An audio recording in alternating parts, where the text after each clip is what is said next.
when there was still a lot of attacks and people were talking about withdrawal, and the Democratic-controlled Congress was wanting a time schedule for withdrawal, but ultimately letting Bush have the money he wanted. And that Pollock O'Hanlon thing got enormous play in the other media, in the mainstream media, and I believe it influenced opinion towards the platitude we hear now: the surge is working, the surge has worked, and so on. I was just looking it up, in March 2008, to commemorate the 5th anniversary of the launching of the war, they did something even weirder, in my view, though it was not noticed as much. I wrote a post about that, too, which is that they printed reactions by 9 persons to the war 5 years later. How has it gone? What could we have done different? And so on. 2 or 3 of these were, openly advertising neoconservatives. One of them is the architect of the surge, Frederick Kagan. One of them, Danielle Pletka, is the officer of the American Enterprise Institute who had hired Kagan to draft the document for the surge. Out of 9 persons that the Times chose for this symposium, the only one who was not pro-war now, it was Anthony Cordesman of the Center for Strategic and International Studies. But Cordesman had never been anti-war. He's just been what you might call skeptical and realistic, and he gradually turned against the war. That's 1 out of 9. That's shameful. It makes me think, it seems like a billionaire would just create a new newspaper to challenge them, hire enough reporters to challenge them as the newspaper of record, and we would all just say phooey and be done with the New York Times. Good. After such blatant dishonesty. Let's find the billionaire. Yeah, well, there's got to be one somewhere. I don't know. Well, when you talk about their point of view on Iran, that something's got to be done about that, that completely bleeds through in all their articles. Yes, I think that's right.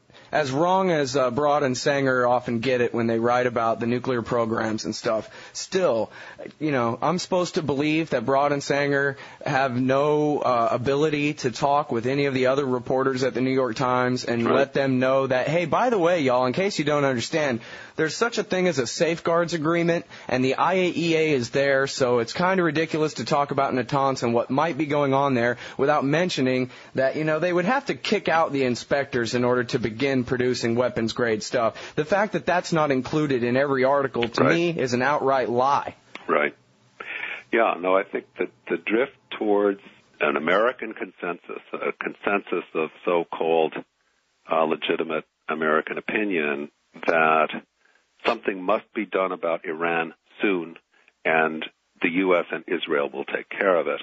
This is an extraordinary thing for us to be accepting, given the evidence that we have. But the Times has been among the outlets pressing for it most clearly, and I've been disturbed by that as well. It's interesting if you compare the Times with an Israeli paper that is comparable in some ways. That aspires to the same range of responsibleness and to be international and to cover culture and so on. That is Haaretz, which is one of the best newspapers in the world and far more critical of Israel within its opinion pages and its articles than the New York Times ever allows itself to be. Haaretz, practically the same day, was a day one side or the other of that, Benny Morris article saying maybe Iran will have to be turned into a nuclear wasteland. Haaretz published an article by 2 persons. One of them was Trita Parsi, the Iranian-American scholar, whose book called Treacherous Alliance is a wonderful scholarly unearthing of the 3-way relationship between the U.S., Israel, and Iran. And an Israeli whose name I forget, I'm sorry to say, but the Haaretz setup on their editorial page was, here, let the Iranian tell us Israelis 3 things about Iranians that we don't know, to show what their predicament is, what their anxieties are, and the ways in which they are surprisingly human. And here, let the Israeli tell us some things about ourselves and let it be overheard by the Iranians, which explain why we're so fearful, but why we should still be thinking. That was Haaretz's idea of an editorial at this critical moment. How much more grown up and reflective and genuinely promoting of free discussion.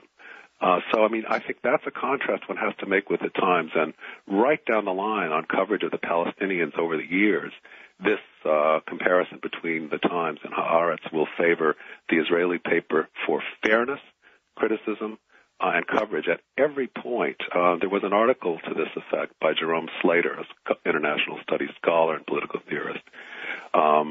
People could easily find it online, but it's an impressive article and very comprehensive in its treatment of the two papers.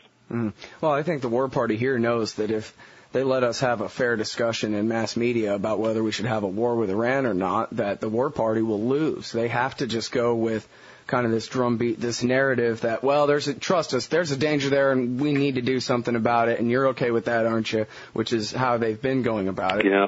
Now, you could have a real debate in Israel, and people might still be scared enough to support a war, but not here. Not if the population really understood what the NIE said, et cetera.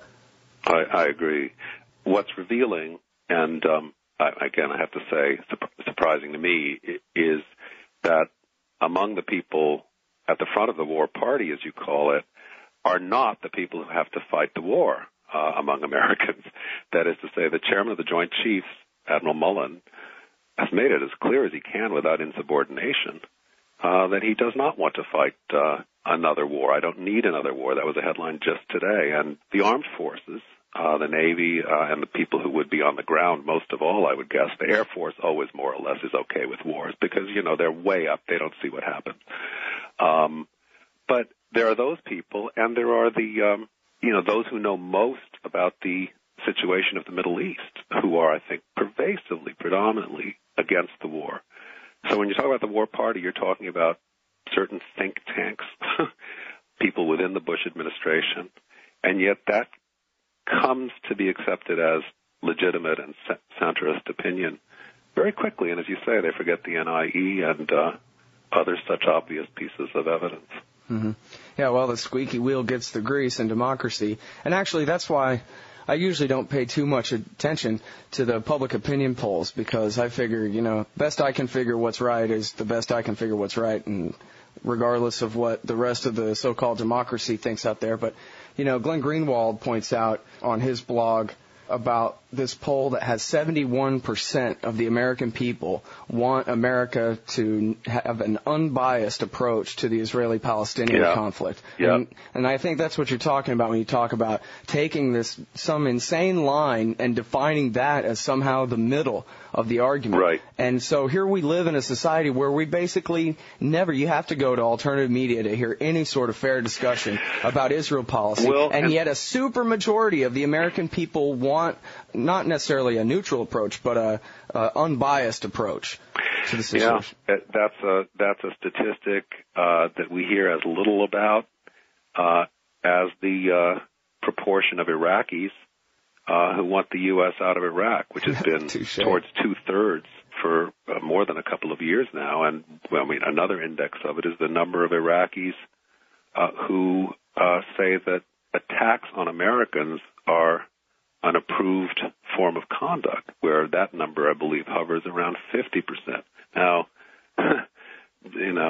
General Petraeus is an expert on counterinsurgency, but anybody who knows the first thing about guerrilla wars knows that the population has to be on your side. 50% of the population being to that degree against the American occupation. But that's not a figure we hear much about. And we hear astonishingly little about what the Iraqis want, and that, too, is a fact of, I believe, self-censorship in large part of the American media, and it's a strange thing. Yeah, well, they don't even do that poll that often. I don't know which one you're talking about. I haven't seen one like that in years, where they even ask the question of whether they want the occupation to continue or not.